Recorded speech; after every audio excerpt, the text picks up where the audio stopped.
नमस्कार, मी Rajratna Jondhale. Top news मराठीच्या 9च्या बातम्यांमध्ये आपलं स्वागत।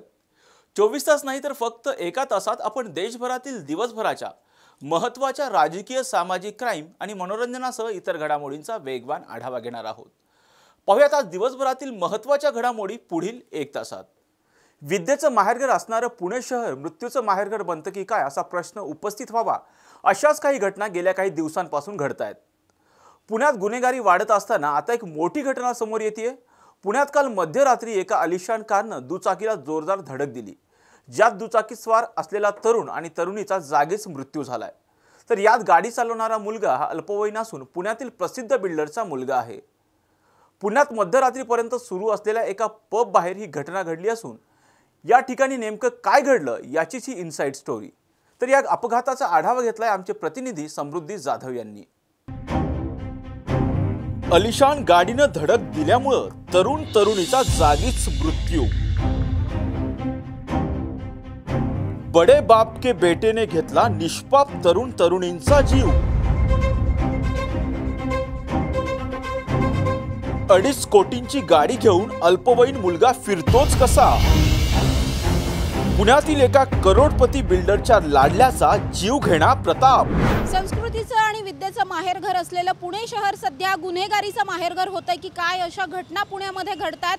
काल रात्री पुण्याला हादरून टाकणारी एक घटना पुण्यात घडली। पुण्यातल्या येरवडा परिसरामध्ये असलेल्या कल्याणी नगर भागामध्ये एक अतिशय मोठा असा अपघात झाला। अतिशय भीषण अपघात होता। या अपघातामध्ये एका आलिशान कारने एका टू व्हीलरला धडक दिली आणि त्यामध्ये टू व्हीलरवर बसलेल्या दोघांचा सुद्धा मृत्यू झाला। एक तरुण होता, एक तरुणी होती।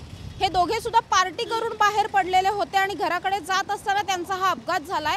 खरं तर कल्याणी नगरच्या त्याच भागात मी आता उभी आहे। तुम्ही जर माझ्या मागे पाहिलं तर या ठिकाणी बॉलर्स असं लिहिलेलं एक तुम्हाला नाव दिसेल। बॉलर्स हे एका पबचं नाव आहे। पब, क्लब किंवा रेस्ट्रो बार असं आपण काही म्हणू शकता याला।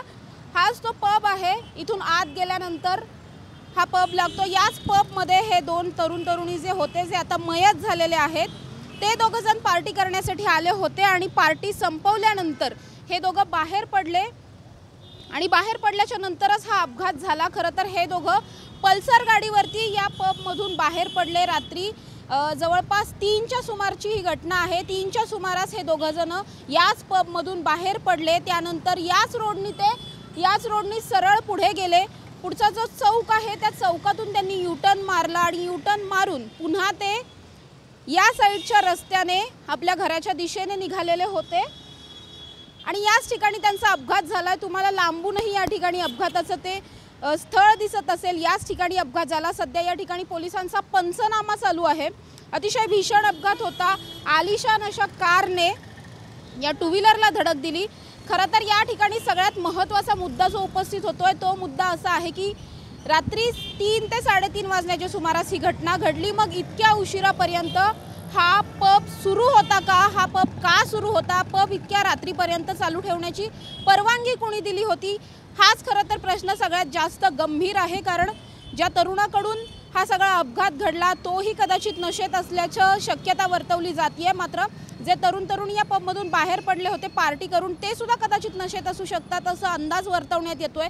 इतक्या उशिरापर्यंत पुण्यामध्ये पब चालू ठेवायला परवानगीच नसताना इतक्या रात्रीपर्यंत कल्याणी नगर, कोरेगाव पार्क किंवा मग औंध, बाणेर या साईडचे सगळेच बऱ्याचपैकी पब जे आहेत ते रात्रीचे आपल्याला चालू असताना पाहायला मिळतात। वेळोवेळी पोलिसांकडून यावरती कारवाई करण्याची आश्वासनं दिली जातात, मात्र तसं होताना दिसत नाहीये। जर हा पब इतक्या रात्रीपर्यंत चालू होता तर तो का चालू होता, हाच प्रश्न सगळ्यात मोठा आहे। अपघाताच्या घटनास्थळावरती मी आता उभी आहे। आपण पाहिलं की पुढच्या चौकामध्ये हा बॉलर्स नावाचा पब आहे आणि तिथून निघालेल्या ज्या गाड्या होत्या त्या गाडीचा अपघात या ठिकाणी येऊन झाला। अपघात स्थळावरची ही दृश्य आहेत। या ठिकाणी आपण पाहतोय की गाडीचे सगळे हे पार्ट्स आहेत जे तुटून पडलेले आहेत। गाडीचं मोठ्या प्रमाणात या ठिकाणी नुकसान झालं। दोन्ही गाड्यांचं, जी कार होती जिने धडक दिली आणि जी टू व्हीलर होती जिला ही धडक लागली, अशा दोन्ही गाड्यांचं खूप मोठ्या प्रमाणात नुकसान झालं। याच ठिकाणी जो तरुण होता तो या ठिकाणी पडला होता अपघात झाल्यानंतर। तरुणी जी आहे ती या ठिकाणी पडली होती। या ठिकाणी आपल्याला रक्त सुद्धा दिसून येत आहे। रक्ताचे काही डाग आहेत या ठिकाणी आणि आत्ताच या ठिकाणी फॉरेन्सिकची टीम आलेली आहे। आपण पाहतोय फॉरेन्सिकच्या टीमकडून या ठिकाणी पुरावे गोळा करण्याचं काम चालू आहे। येरवडा पोलीस स्टेशनच्या हद्दीत घडलेली ही घटना आहे। येरवडा पोलीस सुद्धा पहाटेपासून या ठिकाणीच आहेत। पंचनामा सुरू आहे। केवळ 17 वर्षाचा हा मुलगा होता ज्याच्याकडे एक आलिशान कार होती, पोर्शे नावाची ही कार आहे। त्या कारमध्ये तो आला आणि त्यानंतर त्यांनी पल्सरला धडक दिली आणि त्यानंतर हा अपघात झाला। हा मुलगा जो आहे तो पुण्यातल्या एका प्रसिद्ध उद्योगपतींचा मुलगा असल्याचं, बांधकाम व्यावसायिकाचा मुलगा असल्याचं बोललं जात आहे। खरं तर याबाबतची संपूर्ण माहिती अजून समोर आलेली नाहीये। मात्र हा अपघात खरंच खूप भीषण आहे। अल्पवयीन मुलाला इतकी मोठी गाडी, आलिशान गाडी दिली कशी काय? त्या गाडीवरती नंबर प्लेट सुद्धा नव्हती, त्यामुळे ही नंबर प्लेट नसलेली गाडी घेऊन तो बाहेर पडला होता। रात्रीच्या सुमारास या ठिकाणी या भागामध्ये पार्ट्या करून अनेक तरुणी जे असतात ते या ठिकाणी बाहेर रस्त्यावर फिरत असतात। खरं तर या भागामध्ये बऱ्याच वेळा आपण ऐकतो की खूप नशिले पदार्थ विकले जातात, अशा बऱ्याच घटना या ठिकाणी घडतात। या भागातले जे पब आहेत ते रात्री उशिरापर्यंत चालू असतात आणि त्यामुळेच खरं तर हा अपघात झाला। या भागामध्ये पब कल्चर जे आहे ते दिवसेंदिवस खूप जास्त उदयाला येताना पाहायला मिळतंय। त्यामुळे रात्री उशिरापर्यंत खूप वर्दळ असते या रस्त्यांवरती आणि या वर्दळीच्याच मुळे खरं तर हा अपघात घडला।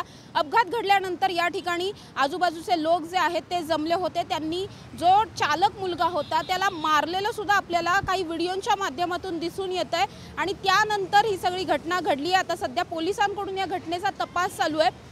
यामध्ये जी गाडी वापरण्यात आली होती, जी आलिशान कार आहे ती कार सध्या पोलिसांकडून पोलीस स्टेशनला नेण्यात आली आहे। त्या कारची सुद्धा दृश्य पण पाहणार आहोत। या अपघातात ज्या गाड्या होत्या त्या सगळ्याच गाड्या येरवडा पोलीस स्टेशनच्या अधिकाऱ्यांनी सध्या पोलीस स्टेशनच्या आवारात आणून लावलेल्या आहेत। तुम्ही पाहता हीच ती गाडी आहे ज्या गाडीने हा अपघात झाला। अतिशय आलिशान अशी कार आहे, पोर्शे कंपनीची ही कार आहे आणि याच कारने हा अपघात झाला। तुम्ही कारची अवस्था जर पाहिली तर अतिशय वाईट अवस्था आहे। पोर्शे या कंपनीची आलिशान कार आहे। खरं तर ही गाडी खूप महागडी गाडी आहे। कोटींच्या घरामध्ये या गाडीची किंमत आहे। तितकेच सेफ्टीसाठी विविध यामध्ये फीचर्स सुद्धा आहेत। तुम्ही आता जरी पाहिलं तरी गाडीचा पुढचा भाग जो आहे तो खूप मोठ्या प्रमाणात त्या भागाचं नुकसान झालेलं दिसतंय। त्याचबरोबर काचा जरी पाहिल्या तर काचा सुद्धा दोन्ही बाजूच्या काचा फुटल्यात।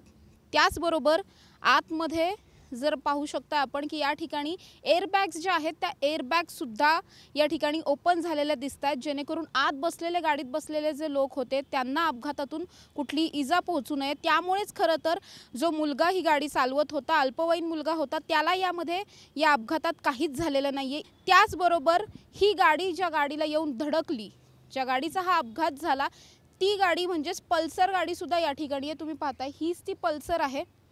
MH14ची ही गाडी आहे, म्हणजे कदाचित पिंपरी चिंचवडची ही गाडी आहे आणि याच गाडीवरती मयत तरुण आणि तरुणी बसलेले होते आणि ते या गाडीवरून जात असताना गाडीला धडक लागली।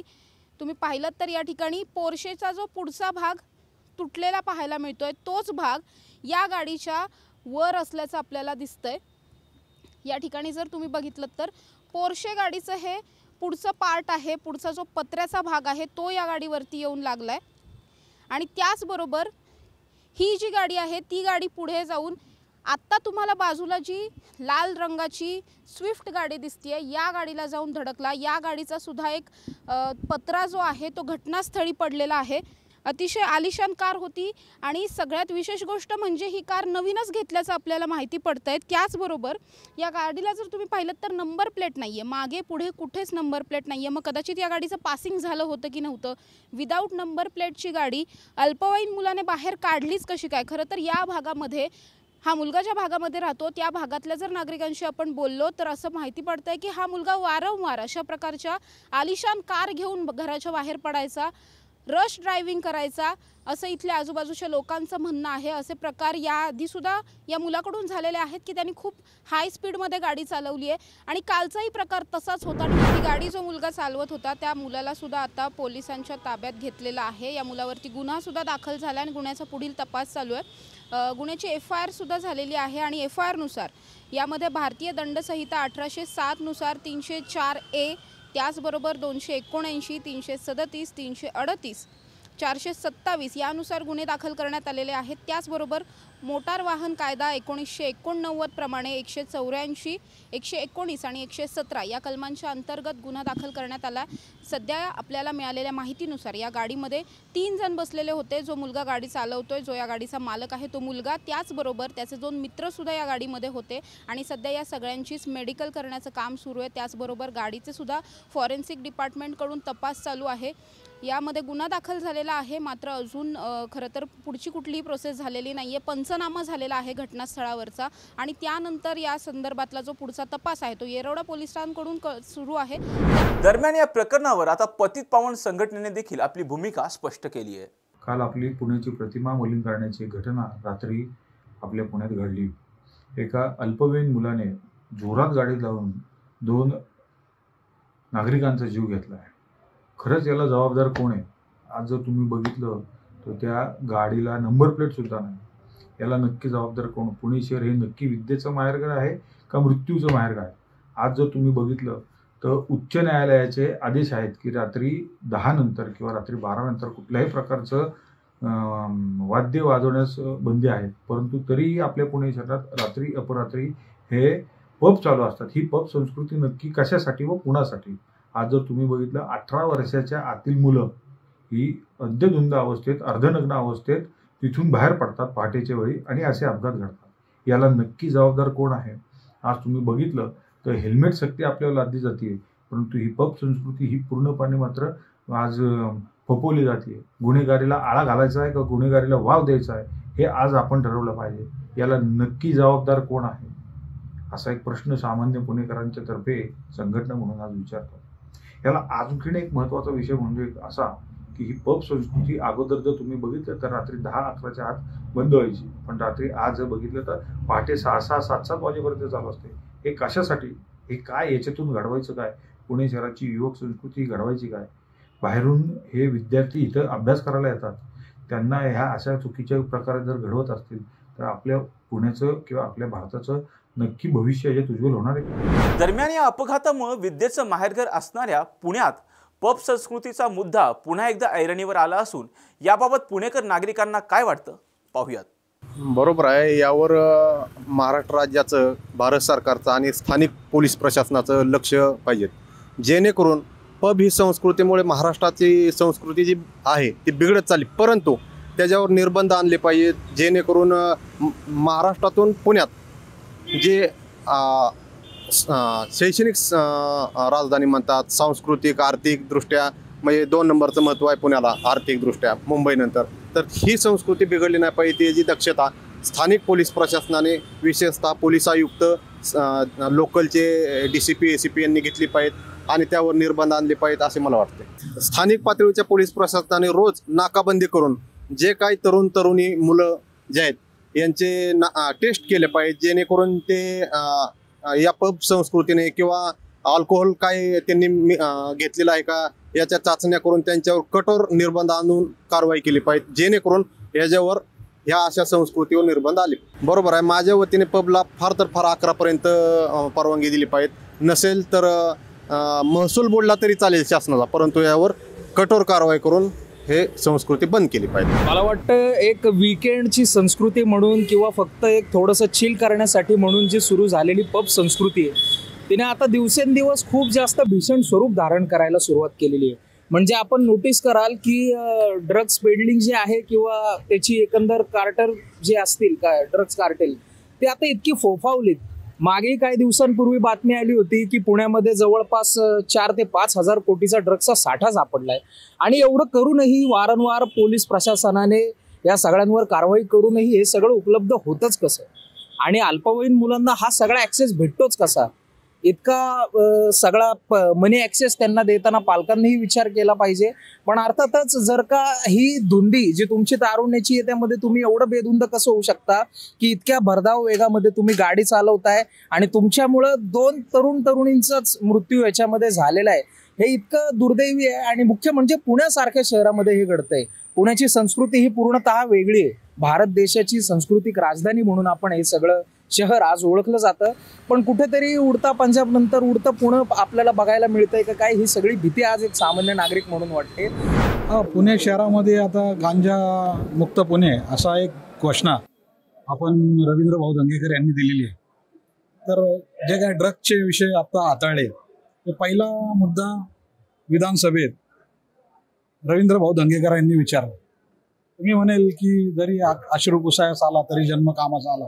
आज तरुण पिढी जी बिघडतीये ती व्यसनाधीन होतीये, याला कुठेतरी आळा घातला पाहिजे. तर सगळ्यात जास्त भारतामध्ये तरुण आज आपले तरुण ही शक्ती आहे. तरुणांना जर चांगलं वळण लावू शकलो नाही आपण तर हे आपलं दुर्दैव असेल.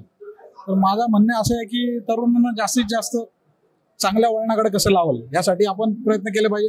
हे पब वगैरे जे आहेत हे लवकरात लवकर बंद, आणि तिथं काय ड्रगचे प्रमाण भरपूर आहेत. आजूबाजूला पानपट्टीमध्ये पण गांजा मिळतो आता, हे बंद व्हायला पाहिजे हे प्रमाण, असं मला वाटतं. खरं तर पाहता जी खराडी भागात जी काही घटना घडली त्याचं सर्वप्रथम मी निंदाच करतो.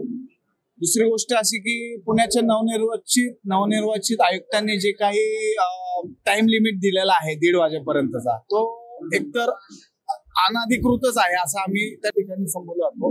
माझ्या भागातच एफसी रोड डेक्कन या भागात सर्रास 1:30 नाही तर साधारण पहाटेच्या 3-3:30 वाजेपर्यंत जोरदार प्रचंड प्रमाणात अगदी स्पीकर लावून त्या ठिकाणी डान्स गाण्यावरती तालवरती नाचले जातात. हे रोजच तुम्हाला त्या ठिकाणी चित्र दिसतं एफसी रोडला.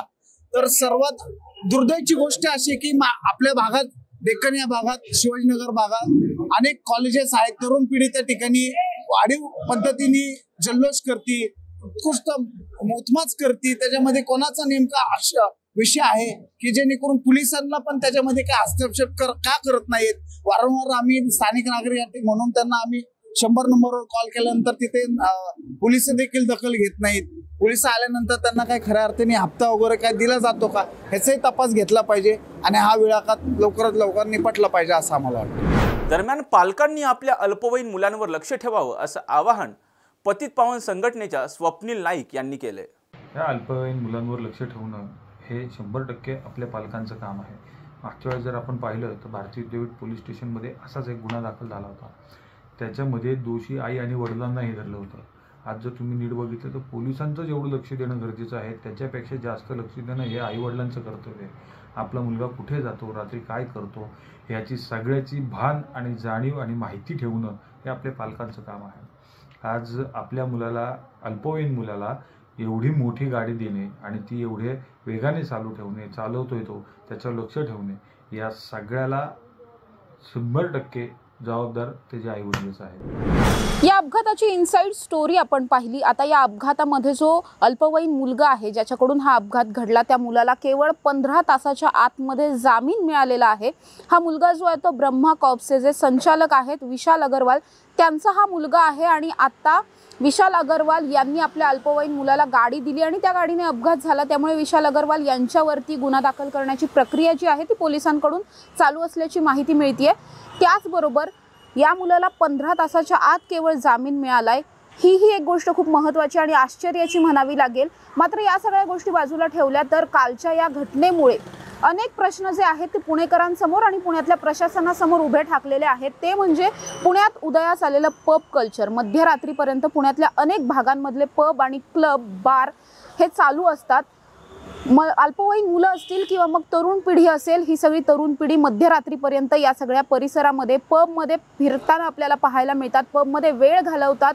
ते या पबमध्ये नेमकं काय चालतं, इतक्या उशिरापर्यंत पब चालू ठेवायची परवानगी कोण देतं, की मग हे सगळे पब जे आहेत ते विना परवानगी इतक्या उशिरापर्यंत चालू असतात.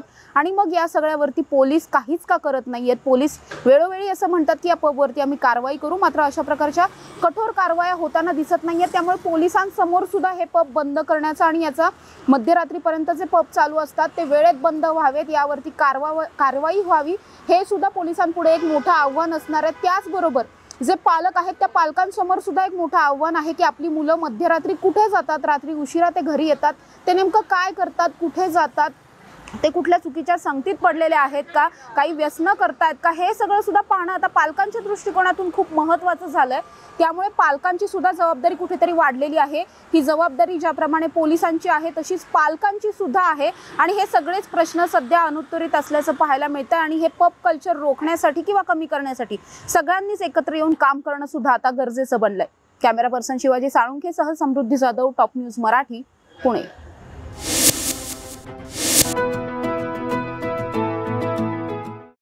काही नाही, प्रत्येकाने मतदान करायलाच हवं, बाकी काही नाही.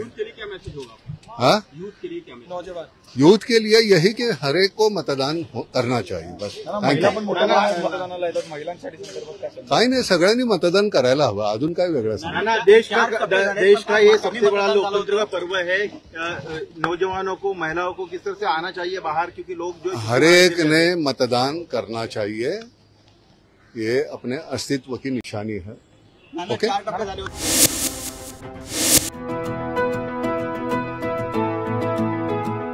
सर, आज मतदानाचा हक्क कसा हे आपणा सर्वांना माहीत आहे की लोकशाहीचा हा सर्वात मोठा उत्सव आहे. मतदानाचा हक्क जो आहे तो सकाळी सकाळी सर्व डोंबिवली शहरामधील असणारे नागरिक हे मोठ्या उत्साहामध्ये मतदानाला बाहेर पडलेले आहेत. विकसित भारत हे स्वप्न साकार करण्यासाठी पंतप्रधानांचं मोठ्या उत्साहामध्ये शहरातील प्रत्येकजण हा मतदानासाठी उतरलेला आहे. आपल्याला माहीत आहे मतदान जास्तीत जास्त होणं हे अत्यंत गरजेचं आहे. त्या दृष्टिकोनातून महायुतीचे कार्यकर्त्यांनी सुद्धा अतिशय चांगल्या पद्धतीने नियोजन करून प्रत्येक मतदार हा मतदान केंद्रापर्यंत पोचला पाहिजे या दृष्टिकोनातून अतिशय चांगलं नियोजन हे करण्यात आलेलं आहे. बरोबर आहे. या प्रकरण जे अत्यंत गंभीर, अत्यंत संवेदनशील हे प्रकरण काल early morning hours, late night आवर्समध्ये जे काल घडला होता, त्या पोलिसांनी अत्यंत गांभीर्याने ही प्रकरण घेऊन यामध्ये 304 culpable homicide not amounting to murder या कलमाअंतर्गत गुन्हा दाखल केले होते. आम्ही रिपीट करतो, नॉर्मल ॲक्सिडेंटमध्ये 304 चे गुन्हा दाखल होतो. या प्रकरणात प्रथमदर्शनी घटनाक्रम बघितल्यानंतर 304 अंतर्गत कलम लावण्यात आली होती. आता याचे नंतर प्रकरणमध्ये आरोपी जुवेनाईल असल्यामुळे आम्ही जुवेनाईल कोर्टाकडे 2 ॲप्लिकेशन मूव्ह केले होते. प्रथम ॲप्लिकेशन होता की यांना निरीक्षण गृहीला 14 दिवसासाठी पाठवावी आणि सेकंड ॲप्लिकेशन होता की हे प्रकरण जुवेनाईल जस्टिस ॲक्टचे सेक्शन 2 अंतर्गत हीनस क्राईमचे डेफिनिशनमध्ये येते. हीनस क्राईमचे डेफिनिशनमध्ये येत असल्यामुळे या जुवेनाईलला ॲडल्टसाठी ट्राय करायची परवानगी द्यावी, जेणेकरून आम्ही संबंधित न्यायालय करून त्यांचे ॲडल्टचे गृहीत धरून त्यांना PCRचे हे करून त्याच्यावर पुढील कारवाई करू. आमचे ॲप्लिकेशन जे हीनस क्राईमबद्दलची ॲप्लिकेशन जी कोर्टात दाखल करण्यात आली होती त्यामध्ये माननीय न्यायालयाने ती सीन आणि फाईल्ड अशा प्रकारचे त्यावर आमचे ॲप्लिकेशन रिजेक्ट केला आणि जे निरीक्षण गृहीला पाठवायची आमची जे ॲप्लिकेशन होती त्यामध्ये ते अग्री न होता त्यांना बेलवर सोडले आणि काही कंडिशन्स त्यामध्ये टाकलेले आहे. या आमची एकदमच भूमिका होती की ही अत्यंत हीनस क्राईम आहे, ज्यांचेवरून एक असुरक्षिततेचे वातावरण निर्माण झालेली आहे आणि 2 इनोसेंट लोकांची लाईफ गेलेली आहे, म्हणून हीनस क्राईमला ट्रीट करावी. ती ॲप्लिकेशन आमची मान्य कोर्टाने नाही केलेली आहे. आज आम्ही त्याचे आदेशाविरुद्ध सेशन कोर्टला अपील फाईल करत आहे आणि सेशन कोर्टाला आमची प्रयत्न राहील की त्यांना हीनस क्राईम असल्यामुळे त्यांना ॲडल्टसारखे ट्रीट करू द्या. आता याचे व्यतिरिक्त या प्रकरणात जे गार्जियन मिनिंग जे फादर होते जुवेनाईल एक्यूजचे, त्यांना एका लक्झरी कार दिले, त्यांना ड्राईव्ह करण्यास अलाउ केले आणि नंतर त्यांना अशा प्रकारचे पबमध्ये जाऊन दारू पिण्यास अलाउ केले, म्हणून सेक्शन 75 जुवेनाईल जस्टिस ॲक्ट त्यांच्या विरुद्ध अप्लाय होतो. तसेच ज्या बार आणि इस्टॅब्लिशमेंट्सनी जुवेनाईल्सला दारू अलाउ केली ते 77 जुवेनाईल जस्टिस ॲक्ट होतात. ते दोन्ही कलमा अंतर्गत हे फादर आणि जे इस्टॅब्लिशमेंट्सचे मॅनेजमेंट आणि मॅनेजर्स आहे त्यांचे विरुद्ध काल वेगळा गुन्हा दाखल करण्यात आलेली आहे आणि त्याचे तपास क्राईम ब्रांचकडे ट्रान्सफर करण्यात आलेली आहे. सांगण्याची अर्थ असा आहे की या प्रकरणामध्ये प्रोफेशनल दृष्टिकोनातून कायद्याने दिलेली अधिकार आणि कायद्याची प्रोव्हिजनचे अनुषंगाने सर्वोत्तरी स्टँड भूमिका प्रयत्न पोलिसांकडून करण्यात आलेली आहे. यामध्ये कोणीही मनात अशा प्रकारचे संभ्रम ठेवणे की पोलिसांनी थातूरमातूर कारवाई केली किंवा या गोष्टीवर प्रयत्न झाली नाही ही सांगणे उचित होणार नाही. पूर्णपणे प्रोफेशनल दृष्टिकोनातून कायद्याची जी काही अधिकार प्राप्त होती ती सर्व स्टेप्स घेण्यात आलेली आहे. या केसची तपास कालच ACP दर्जाचे अधिकारीकडे हँडओव्हर करण्यात आली होती, ज्यांच्यामुळे एक वॉटर टाईट केस ज्यामध्ये जे काही इन्व्हेस्टिगेशन जे काही एव्हिडन्स कलेक्ट करायची ती सगळे एव्हिडन्स कलेक्शन करायची दृष्टिकोनातून ती उपाययोजना पण करण्यात आलेली आहे. स्पेशल काउन्सिलची या प्रकरणात नियुक्ती करून या केसमध्ये आरोपीला सजा होईल यासाठी आमच्याकडून प्रयत्न सुरू आहे. कल्याणी नगर परिसर इन पर्टिक्युलर आणि शहर इन जनरल यामध्ये पबचे विषयावर जे न्यूसेन्स बद्दल लोकांना त्रास आहे त्याबद्दल पोलिसांची भूमिका सुरुवातीपासूनच स्पष्ट आहे. आम्ही जे 1:30 वाजताची जे अधिकृत त्यांचे टाइम परमिटेड टाइम आहे त्याचे पूर्णपणे इम्प्लिमेंटेशन आणि अंमलबजावणी करण्याची प्रयत्न सुरू आहे. 90% सुधार दिसून आलेली आहे. ज्या वेळी एबेरेशन्स दिसते त्या वेळी अशा प्रकारचे एस्टॅब्लिशमेंटवर मागचे 2-3 महिन्याचे काळात मोठ्या प्रमाणात कारवाई करण्यात आलेली आहे. आता याचे आणखी कसे सुधारता येईल असे आणखी कसे पब्सचे आतमध्ये आणि बाहेरचे बाजू डिसिप्लिन आणता येईल याबद्दल एक डिटेल आमची काल आणि आज आमचे वरिष्ठ अधिकाऱ्यांसोबत चर्चा झालेली आहे. त्याबद्दल वेगवेगळे स्टेप्स ऑलराऊंड द वीक आणि पर्टिक्युलरली फ्रायडे आणि सॅटर्डेचे वीकला काय काय आणखी उपाययोजना ट्रॅफिकचे दृष्टिकोनातून ड्रंक अँड ड्रायव्हिंगचे दृष्टिकोनातून नो पार्किंग त्या एरियात इन्फोर्स करण्याचे दृष्टिकोनातून एक्साईज सोबत मिळून अंडर एज ड्रिंकिंगवर एक्साईज कडून कसे कारवाई करता येईल या वेगवेगळ्या विषयावर आमची चर्चा झालेली आहे. आज काही डेलिगेशन्स आम्हाला भेटले, काही डेलिगेशन्स भेटणार आहे. त्याच्याशी चर्चा करून बाकी कल्याणी नगर रेसिडेंट असोसिएशन सोबत आमची 3-4 वेळा याचे पूर्वी बैठक झालेली आहे. परत अशा प्रकारचे जे रेसिडेंट असोसिएशन्स आहे त्यांच्याशी चर्चा करून काय काय प्रोॲक्टिव्हली भूमिका पोलिसांना घेण्यात येईल जेणेकरून अशा प्रकारचे घटनाची पुनरावृत्ती होणार नाही यासाठी आम्ही प्रयत्नशील राहणार आहोत.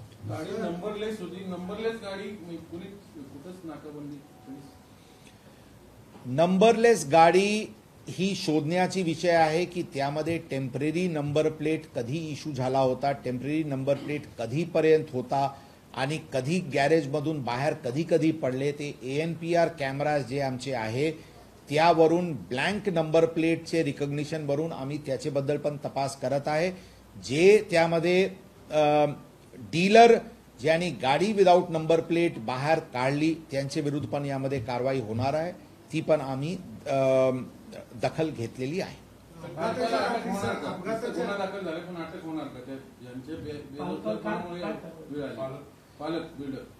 पालकावर ऑलरेडी जे गुन्हा दाखल झालेली आहे क्राईम ब्रांचकडे टीम्स पाठवण्यात आलेली आहे. त्याबद्दल पुरावाचे अनुषंगाने आवश्यक निर्णय पुढचे 2-3-4-5 तासात घेण्यात येईल.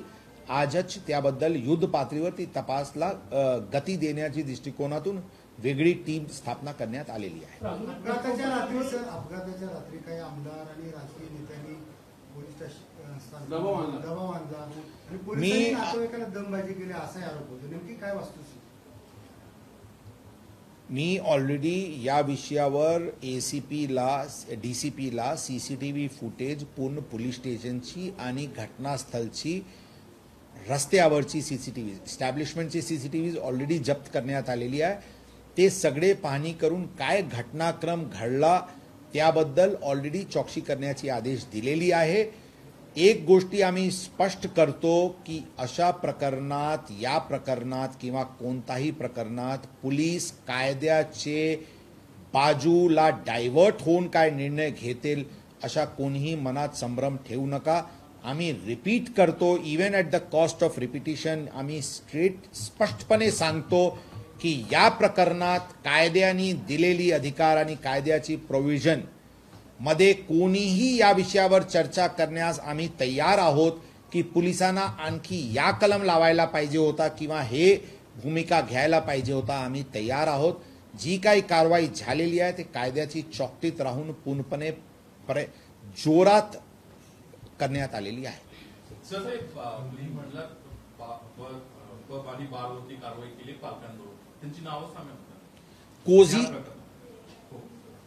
कोझी बारचे ओनर्स आणि मॅनेजमेंट आहे आणि ब्लॅकचे आहे. FIRची कॉपी आम्ही आपल्याला हे करतो. फक्त यामध्ये कोणतं आपल्याला सगळ्यांना जाणीव आहे, जुवेनाईल जोपर्यंत ते ॲडल्टसाठी ट्रीट होत नाही तोपर्यंत कोणताही अशा वक्तव्य जेणेवरून त्यांचे आयडेंटिफिकेशन समोर येईल तसं काही वक्तव्य करता येत नाही. परंतु एक्झॅक्ट नेम्स आम्ही FIR आपल्याला शेअर करतो. एक प्रश्न उपस्थित होतो की तो मुलगा खरंच अल्कोहोल होता, त्याने 12वीची परीक्षा दिली होती, तो अल्कोहोल होता का? ही मुद्दा समोर आलेली आहे. एका बर्थ सर्टिफिकेट जे आमच्याकडे आलेली आहे ते आम्ही बघितलेले आहे, त्यामध्ये एज जुवेनाईल दिसते. आता आम्ही टीम्स आमची ऑलरेडी एका कॉलेजला जिथून ते 10th आणि 12th पास झालेले आहे ती टीम्स ऑलरेडी आमची सकाळी पोहोचलेली आहे तिथे. आम्ही तिकडून ट्रान्सफर सर्टिफिकेट TCs वरून ते आम्ही परत खात्री करण्याची आमची हे आहे. प्रश्न त्या मुलांना मध्य प्राशन केअरमध्ये दारू पिऊन गाडी चालवत होता की नाही हे देखील आपण कोर्टात काही सांगितलं आहे त्याच्याविषयी क्लिअर आम्ही सांगितलेले आहे कोर्टाचे दोन्ही रिपोर्टमध्ये चौथा लाईन जर आपण वाचले, मद्य प्राशन करून वाहन चालवत होता स्पष्टपणे नमूद आहे. ती रिपोर्ट पण आम्ही आपल्याला प्रेसला आम्ही शेअर करतो. क्लिअरली आम्ही नमूद केलेले आहे की ते मद्यप्राशन करत होता. CCTV फुटेजमधून स्पष्ट आहे की ते मद्यप्राशन करत होता. मद्यप्राशन करून वाहन चालवत होता ही स्पष्ट आहे. त्यामध्ये कोणत्याही प्रकारची शंका नाही. आम्ही कोर्टाला ही सर्व बाबी आज अपीलमध्ये जे आम्ही अपील फाईल करत आहे त्यामध्ये आम्ही नमूद करणार.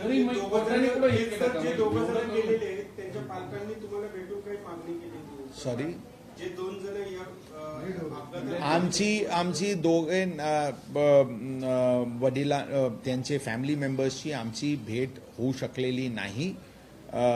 आम्ही त्याच्याशी DCP आमचे कॉन्टॅक्टमध्ये आहे.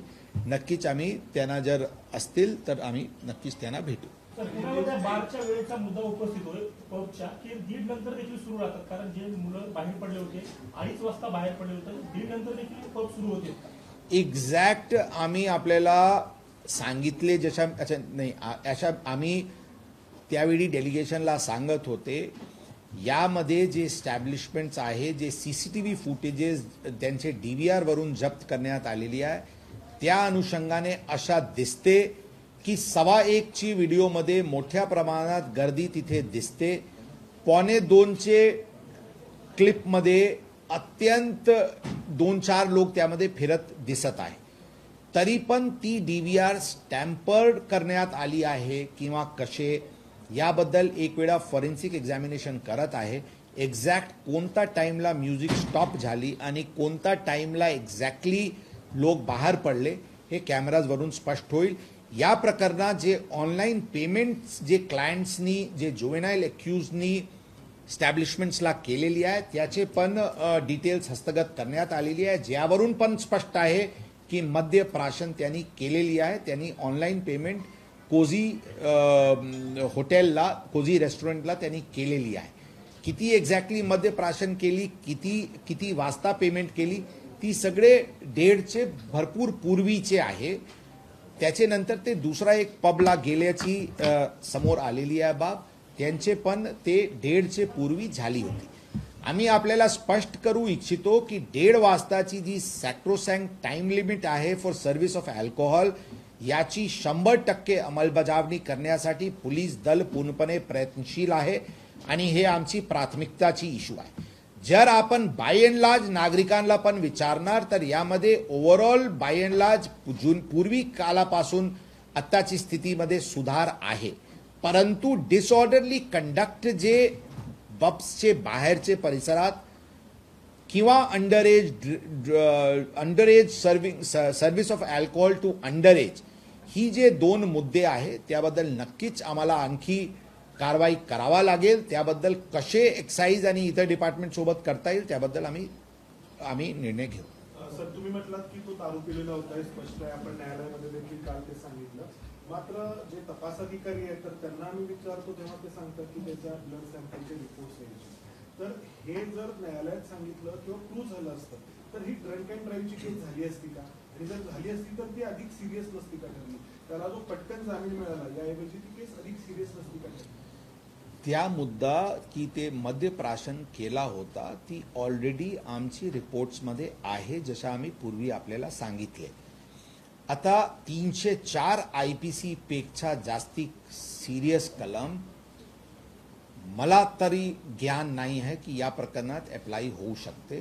304 IPC culpable homicide not amounting to murder जे फक्त एक स्टेप 302 खाली आहे ती कलम लावण्यात आलेली आहे. ड्रंक अँड ड्रायव्हिंग इत्यादी ही सगळी बाकी गोष्टी आहेत ज्याचे अप्लाय करण्यात आलेली आहे. त्याचे या प्रकरणात हीनस क्राईम प्रूफ आता इथे मुद्दा आहे की क्राईम हीनस आहे ही कोर्टाला कन्व्हिन्स करणे आमचेवर जबाबदारी आहे, जेणेकरून he should be tried as an adult. जी अमेंडमेंट काही 8-9 वर्षापूर्वी जे ॲक्टमध्ये आली होती ती आम्ही अप्लाय करत होतो, ते आम्ही अप्लाय केले होते आणि ती आम्ही ॲप्लिकेशन केले होते जे कोर्टाने रिजेक्ट केलेली आहे. आमच्याकडे ज्युडिशियल रेमेडी आहे, आम्ही सेशन कोर्टला अपील करत आहे. आवश्यक पडल्यास आम्ही त्याबद्दल सेशन कोर्टच्या आदेशानंतर अनुषंगाने पुढील कारवाई पुढील दिशा ठरवू.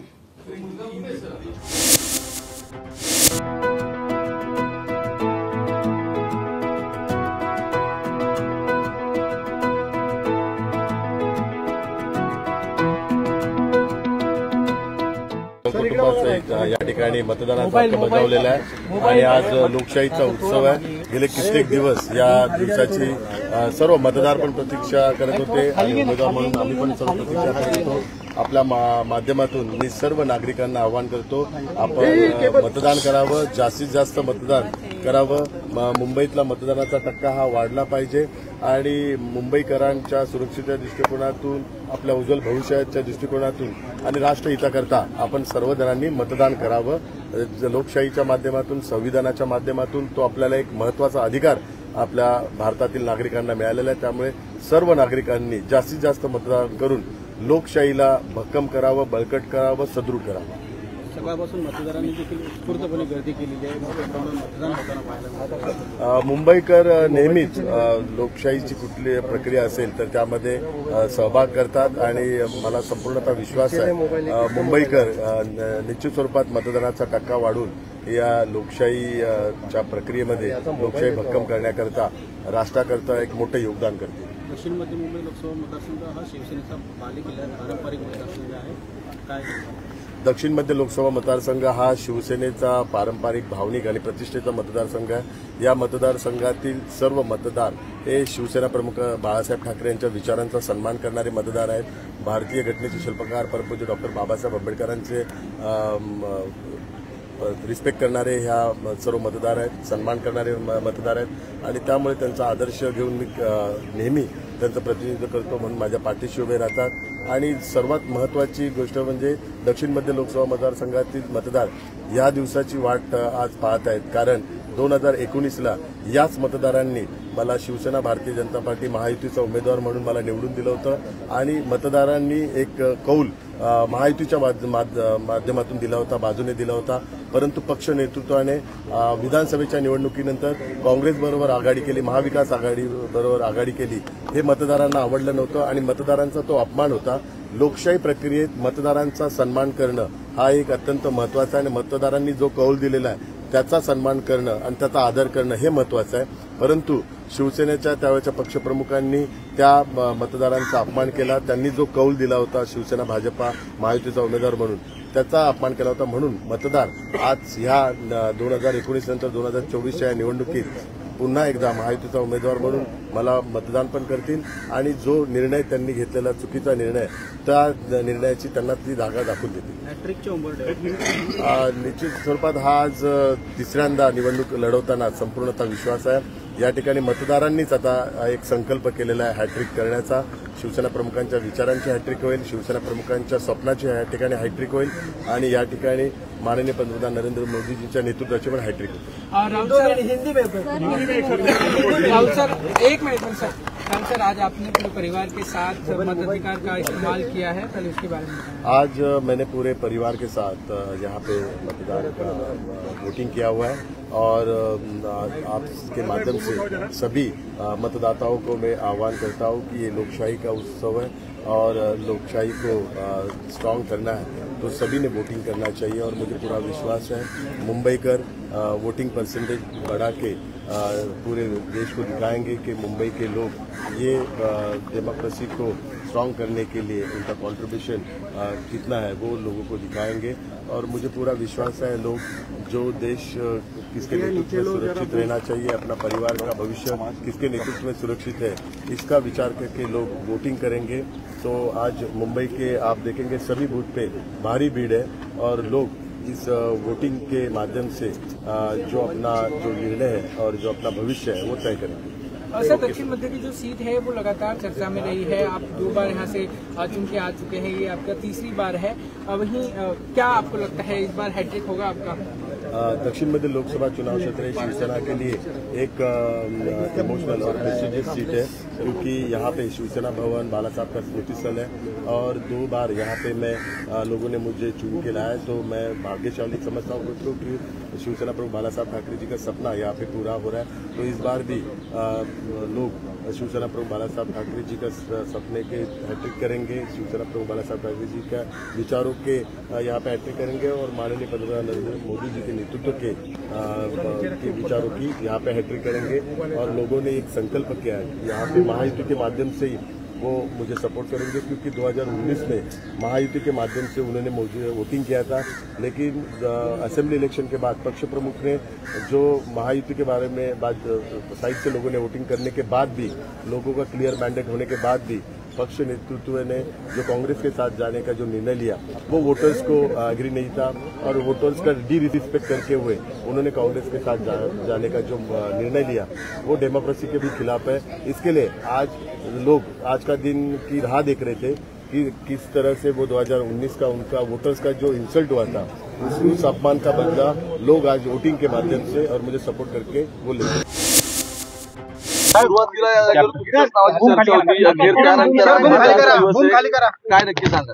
असं आहे ना की माझ्या नावाची चर्चा वगैरे जो आहे ना आता हा सगळा भूतकाळ झाला इतिहास। आता आज काय आहे ते पहा। भुजबळ साहेब, आपण सर्व कुटुंबियांसह मतदान केलेलं आहे। आज खरं तर मागच्या काही टप्प्यांमध्ये मतदानाची टक्केवारी घटलेली होती, आपण मतदान केलंय, काय आवाहन कराल मतदारांना? मतदारांना विनंती करतो की त्यांनी कुठल्याही परिस्थितीमध्ये आपला मतदानाचा हक्क बजावण्यासाठी मतदान केंद्रावर या। येताना आपल्याबरोबर स्लीप आहे ती आणा, त्याचबरोबर काहीतरी ओळखपत्र, आधार कार्ड वगैरे जे काय असेल ते पण बरोबर ठेवा, म्हणजे झटपट सगळं जे आहे जे तुम्हाला तुमचं मतदान करता येईल। मतदानाची पद्धती फार तशी सोपी आहे। नाव आहे, त्याच्या पुढे निशाणी आहे, तुम्हाला जे मतदान द्यायचं आहे ज्याला त्याच्या समोरचं बटन दाबलं की बाजूच्या व्हीव्हीपॅट मशीन मधून जे आहे ती स्लिप बाहेर येते, तिथे तुम्ही ते मतदान केलंय ते बरोबर केलंय की नाही, ती स्लिप आली की नाही ते पण आपल्याला दिसतं। म्हणजे अशा रीतीने मग आपलं मतदान होतं। कारण मग 5 वर्ष आपण कुणी काय केलं हा हे करत नाही, ते तो करत नाही, ह्या सगळ्या गोष्टी आपण फार बोलत असतो। त्याऐवजी ही वेळ आहे की तुम्हाला योग्य वाटतं त्या पक्षाला त्या उमेदवाराला तुम्ही आज मतदान केलं पाहिजे. चांदवड तालुक्यामध्ये काही शेतकऱ्यांनी कांद्याच्या माळा घालून मतदान करण्याचा प्रयत्न केला, त्यांना अडवण्यात आलं, भगवे कपडे घातलेले होते, त्यांना बाहेर काढण्यात आलं. एकूणच एकाचे निर्बंध वाढवले. भगवे कपडे घालून जाणाऱ्या काही लोकांना पोलिसांनी अडवलं किंवा अटक केली, ही गोष्ट माझ्या कानावर आली होती. मी ताबडतोब पोलीस कमिशनरना फोन केला, आयुक्तांना. त्यांनी सांगितलं की त्यांच्या छातीवर बॅज होता, त्यांच्या निशाणीचा, उमेदवाराचा, म्हणून त्यांना अडवण्यात आलं. तर मी त्यांना सांगितलं की तो बॅज काढून ठेवायला सांगा, त्या ताब्यात घ्या आणि त्यांना मतदान करू द्या. त्याप्रमाणे ते सगळं सुरळीत सुरू आहे. पण कांद्याच्या माळ्यांच्या बाबतीत तर काही ऑपरेशन घ्यायला आता लोकांचं शेतकऱ्यांचं म्हणणं आहे. तुम्ही याआधी पत्र लिहिलं होतं या सगळ्या संदर्भात, किती अनास्था आहे कांदा उत्पादक शेतकऱ्यांना. आता ते कांदा उत्पादक कांद्याच्या माळा आता इथे नेऊन ते जे काही मतदान अधिकारी आहेत ते त्याच्यावर काही करू शकणार नाही, बरोबर की नाही. त्यामुळे तुम्हाला जे काही मतदान करायचं ते आज मतदान करा. काय कांद्याची माळ घातली म्हणून मी मतदान करू शकलो नाही वगैरे, हे असं काही करू नका. तुम्हाला मतदान करा तुम्ही. आणि मग कांद्याच्या माळा वगैरे जर आम्हाला दाखवा ना, आपण जे कोण राजकारणी आहेत किंवा सत्ताकारणी जे असतील त्यांच्या पुढे आपण ते माळा दाखवा, त्यांच्या पुढे सत्याग्रह करा. हे विचारे जे सरकारी नोकर हे काय करणार आहेत. या भुजबळ पण असं झालंय की बऱ्याच लोकांची फॅमिलीमधली नावं नाही आहेत असं दिसतंय. मला काही कल्पना नाहीये. आणि खरं म्हणजे जे आहेत की ज्यांची नावं आहेत नाहीत हे सरकारी अधिकाऱ्यांनी स्वतः पाहिलं पाहिजे. आणि आपण जे कार्यकर्ते आहोत ज्या ज्या पक्षाचे, त्यांनी सुद्धा ते आहे की नाही बरोबर पाहायला पाहिजे, ते अगोदर पाहायला पाहिजे. म्हणजे 2-3 महिने ज्या वेळेला अगोदर मतदार याद्या तयार होतात त्यावेळेला आपल्या मतदारांचं नाव आहे की नाही, किंवा व्यक्ती असेल तर माझं मतदान मला करायचं, माझं नाव आहे की नाही, ते आपण त्याच वेळेला पाहिलं पाहिजे. दरवेळेच्या मतदानामध्ये आणि यंदाच्या मतदानामध्ये साहेब काय फरक जाणवतो? कुटुंबियांपैकी कोणीतरी एक उमेदवार असतो, आपण उमेदवार आहे, यावर्षी आपल्यापैकी कोणी उमेदवार नाही, कसं वाटतं हे सगळं? हे खरं आहे. 2009, 2014, 2019 भुजबळ कुटुंबियांपैकी जे आहे एक उमेदवार असायचा. पहिल्या 2009 मध्ये तर समीर भुजबळ निवडून आले, खासदार झाले. 2014 आणि 2019 मध्ये मोदी लाटेमध्ये अर्थातच आम्ही विरोधी पक्षात होतो, त्यामुळे जे आहे काही यश मिळू शकलं नाही. पण या 3 निवडणुकीनंतर आज आमचा उमेदवार उभा आहे आणि त्यांचं नाव आहे हेमंत गोडसे. त्यांची निशाणी धनुष्यबाण. दरवेळेच्या निवडणुकीत आणि याच्यामध्ये पुण्याच्या कल्याणी नगरमध्ये पोर्शे कारचा भीषण अपघातात 2 IT इंजिनियर्सचा मृत्यू झाला होता. या अपघाताचा CCTV फुटेज आता समोर आला असून ब्रह्मा कॉर्पचे संचालक विशाल अग्रवाल यांचा अल्पवयीन मुलगा हे वाहन चालवत होता. या प्रकरणी ब्रह्मा कॉर्पचे संचालक विशाल अग्रवाल यांच्यावर गुन्हा दाखल करण्यात आला असून अल्पवयीन मुलाला देखील जामीन मंजूर करण्यात आलाय. मात्र या जामिनाविरोधात पुणे सत्र न्यायालयात पुणे पोलीस जाणार असून घटनेचं गांभीर्य लक्षात घेऊन अल्पवयीन मुलाला प्रौढ घोषित केलं जावं अशी मागणीही पुणे पोलिसांकडून केली जात आहे.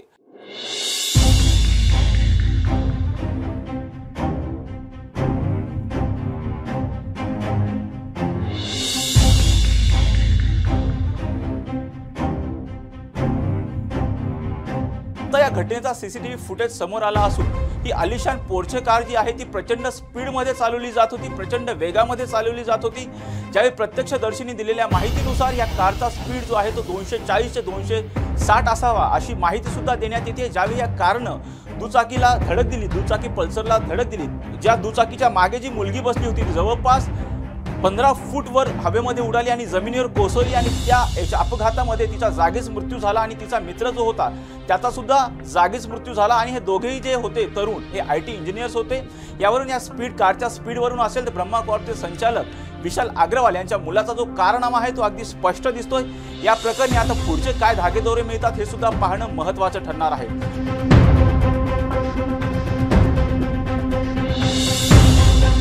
आलिशान पोर्शे कार जी आहे ती प्रचंड स्पीडमध्ये चालवली जात होती, प्रचंड वेगामध्ये चालवली जात होती.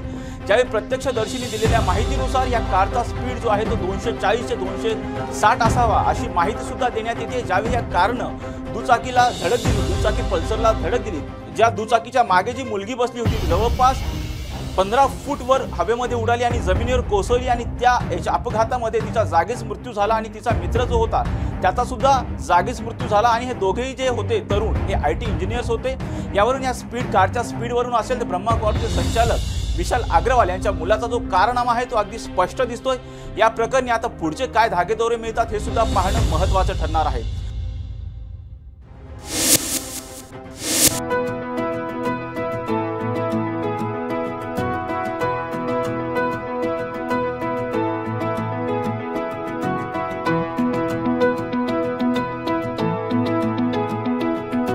एक तर उन्हाळ्याचे दिवस आहेत आणि आता सुरुवात आहे। मला असं वाटतं आता किती 10:30 पावणे 11 झाले असतील, संध्याकाळी 5 वाजेपर्यंत आहे।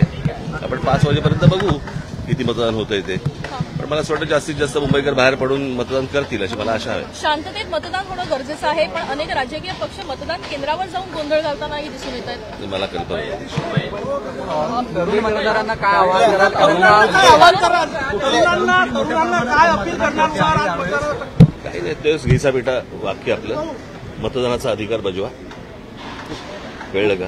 आणि ज्यांना मला असं वाटतं तरुण मोठ्या प्रमाणात येतील, ज्यांना पहिल्यांदा मतदानाचा अधिकार मिळालेला आहे असे तरुण तरुणी अनेक जण मला असं वाटतं मतदानाला उतरतील।